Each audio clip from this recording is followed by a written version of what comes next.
Hello, everyone, and welcome to a new sharing where I will be talking about marketing in the era of COVID 19.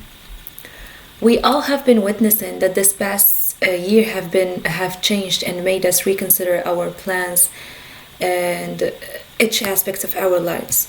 We all had plans to travel, discover new jobs and new opportunities, what we call the New Year's resolutions. But the pandemic arrived and changed all of our plans.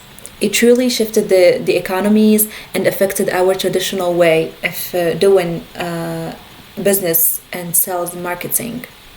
So let's get started. I will be starting with marketing trends during COVID 19.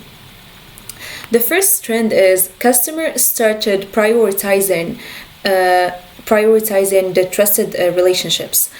Even though the company has affected a household financially, it was proven that an increase of 47% that customers focus on trends, trusted the brands, then lower prices. That's why companies started thinking about a way to create brand attachments and loyalty that delivers purchases later for the company.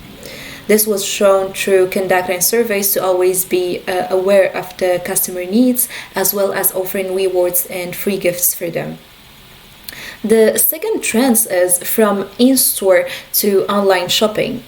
According to Christine Morman, online sales has grown tremendously this past year to constitute 19.3% as an average from the company's sales.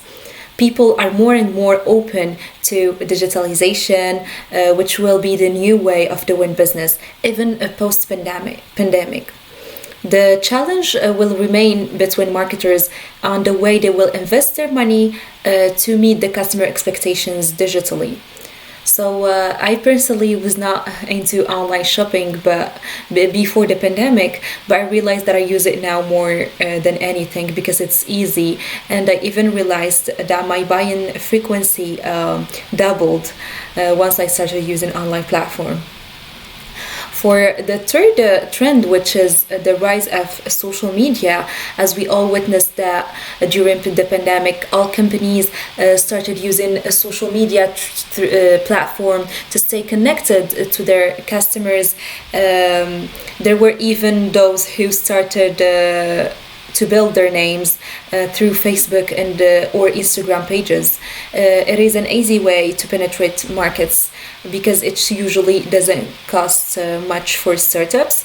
According to CMO surveys, social media contribution on companies' performance rose up by 24% since past February.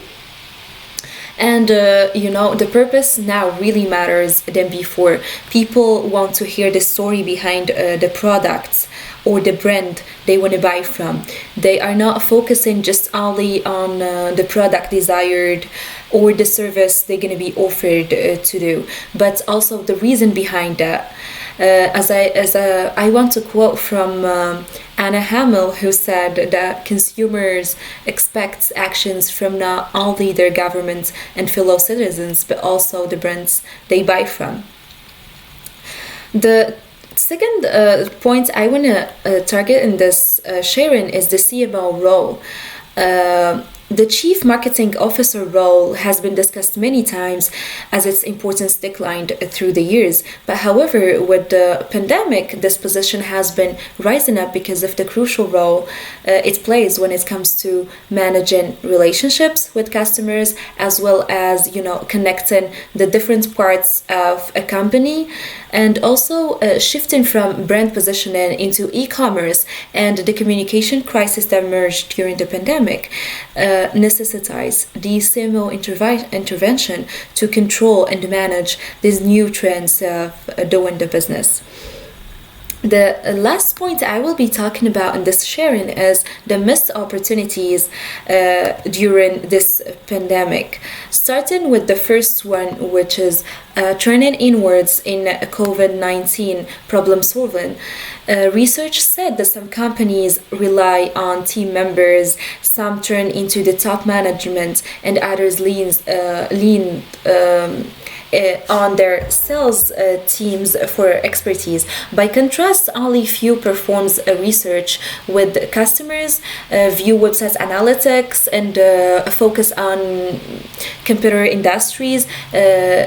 Or even seek guidance from external consultants or analyze on the basis of overseas experiences.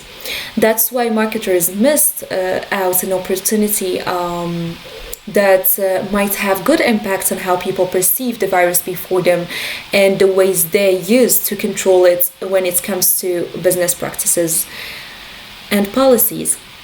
The second missed opportunity is the customer acquisition. Surveys results indicate that 65% of marketers believe that new customers have been attracted to their products and services, but only 14% of them were ranked customer acquisition as their first objective. This contrasts with retaining current customers and building brand value. Consistent with this, marketing employees were focusing more on getting active online to promote their company and its offering and reaching out to current customers instead of comparing and generating new products and service ideas or attracting new people into their products. So it's definitely a tough time that we're going through, but let's hope tomorrow will be better. And thanks for watching, guys.